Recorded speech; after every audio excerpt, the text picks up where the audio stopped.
Okay, this is the second lesson in chapter 15, dealings with acids and bases, and we're going to be looking at something today called a neutralization reaction.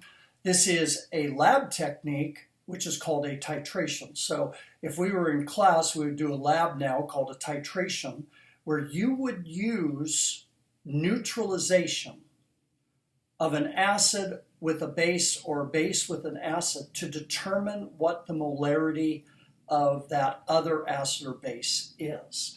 A titration or a neutralization reaction, a titration is used to find the concentration of another solution. So we're going to be talking about molarity here today. Now here's what happens. When you take an acid like HCl, it's this part right here. This is what makes it the acid. And if I take sodium hydroxide, it's this right here, the OH minus, that makes it a base. This is the active ingredient of an acid, that's the active ingredient of a base. If I mix these together, I'm going to get sodium chloride plus HOH, which we would call water. Now HOH, because these two are joined together very tightly, they're out of the picture. Sodium chloride has neither H pluses or OH minuses, and this particular reaction is called a neutralization reaction. Because what we've done is we've neutralized. We've taken H pluses, which are dangerous, and OH minuses, and we've stuck them together, and we don't allow them now to act as acids or bases. But here's the thing. Let's say I had a great big vat of hydrochloric acid, and I put a drop of sodium hydroxide in. I'm going to neutralize a little bit, but I'm not going to neutralize the whole thing. How am I going to be able to neutralize the whole thing? Well, basically, what's going to happen is I need exactly as many H pluses as OH minuses. I need exactly the same number. Think of it as boys and girls pairing up. If I had a million boys and I dropped 10 girls, island, that's kind of weird. I had an island and there's a million girls on the island. It's kind of like in Wonder Woman. There's no men there, but you put a few men on the island. You can have a few of them pair up, and we'll say that when they're paired up, they're neutralized. But you still have a whole bunch of these women. How are you going to pair up a million women? Well, you need a million men. And so we need to somehow be able to count these. And of course, we count with moles. So let's say we are told, and this is called a titration or neutralization problem. Let's say we're told we have 25 milliliters of 6 molar hydrochloric acid. And we start adding sodium hydroxide to it. And we add 35 milliliters of sodium hydroxide, and then it's neutralized. So the way the problem will be written is 25 milliliters of 6 molar HCl is neutralized by 35 milliliters of sodium hydroxide. What is the concentration of the sodium hydroxide? So here's how we attack this problem. The first thing that we do is right here, and we say 25 milliliters, that's 0.025 liters times 6 molar, will give me what? 6 times 0.025, 0.15, I think. 0.15. I have 0.15 moles, but moles of what? Well, moles of HCl. Okay, remember that molarity is moles over liters, so molarity times liters gives me moles. So we have just counted our hydrochloric acids. But here's the cool thing. We didn't just count the hydrochloric acids. We counted we aren't really interested in how many HCl. What am I interested in? I'm interested in how many H pluses. So I now know that there are 0.15 moles of H plus. All right? Because there's one hydrogen for every one HCl. In fact, we can make up a little table.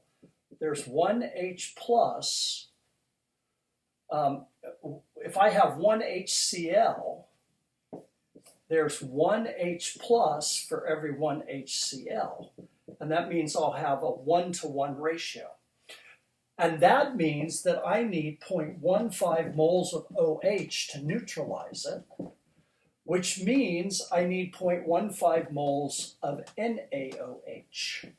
Okay? This, by the way, is like a little stoichiometry problem, kind of a boring one, because we're just rewriting the same thing over and over. But now I can figure out molarity, because molarity is moles divided by liters, and this would be 0.15 moles of NaOH over 0.035 liters of NaOH. And 0.35 or 0.15 divided by 0.035. And this ends up being 4.3 molar. Okay? Now, you might say, well, that looks pretty simple. So let me show you something. It's not going to make it much harder, but let's say we had HCl plus, instead of NaOH, we had CaOH.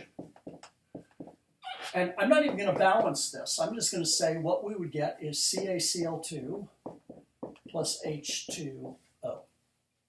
And let's say that on this one, we have exactly the same thing, 25 milliliters of 6 molar, and we need 35 milliliters here, and we want to know what the molarity is.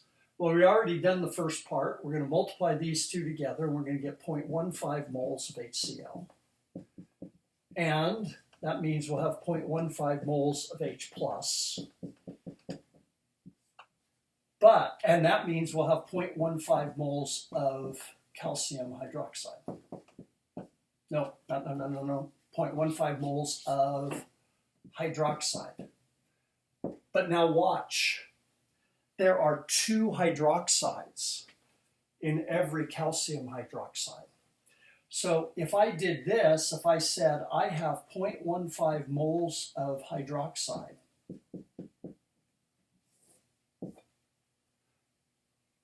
and there are 2 moles of hydroxide for every 1 mole of calcium hydroxide, then this ends up being 0.075 moles of calcium hydroxide. Over here, I wrote this as ones, but what I really should have done is said I have 0.15 mole of H+, but there is 1 mole of H+ for every 1 mole of HCl.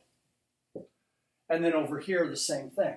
So what's going to happen now is this 0.075 is going to give me my molarity. 0.075 moles of calcium hydroxide divided by 0.035 liters. And we should end up with a different answer, 0.075, half as much, 0.075 divided by 0.035. And we end up with 2.15 molar. Right? So it's a little tricky, but what we're really doing in order to neutralize this, we have to do that. And so we always have to be able to figure out how to go from here to here and how to go from here back. So let me do one other problem for you. And let's say we had this. Say that we had H2SO4 plus potassium, hydroxide. And this gave me K2SO4 plus H2O. And I told you that I had, well, let's do something a little different. Let's say we started here and I knew, let's see. No, we'll stay on this side, although it doesn't always have to be the acid. Let's say that we were told that we have 50 milliliters of a 4 molar solution here. And we know that we're going to have 120 milliliters here, and we want to know what the molarity is. Okay, once again, we're going to start by finding the moles of H2SO4. Moles is equal to molarity times liters. So if you multiply 0.05 times 4, that's going to give me 0.2 moles of H2SO4. Okay, this may be easier to see. How many moles of H2 are we going to have, or H+? Well, you should be able to see it here. There's 2 H2s for every SO4, but if you need to do it, you can do it this way. 2 moles of H2SO4 there is 1 mole of H2SO4 for every 2 moles of H plus. And this then would be 0.4 moles of H plus. Now this is critical. This will always be the same number because that's what makes it neutralized.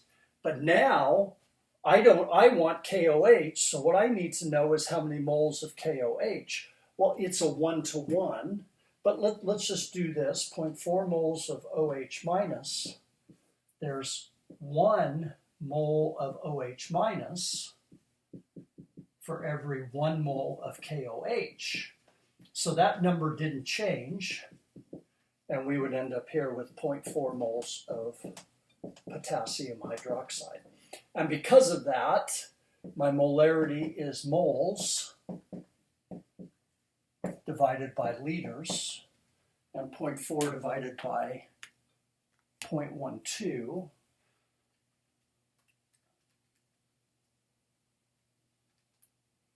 is 3.33. So this would be 3.3 molar solution. So I have a worksheet for you, and I will have that in the folder. We'll do 4 or 5 of those. I don't think we need to go any further. We don't tend to do much different than that. We might have one that has an H3, but if this had been, say, H3PO4, then this would have been a 3-to-1. So again, if you're wondering where I'm getting this from, H2SO4 is 2 hydrogens and 1 sulfate. And that means that for every 1 of these, there are 2 of these.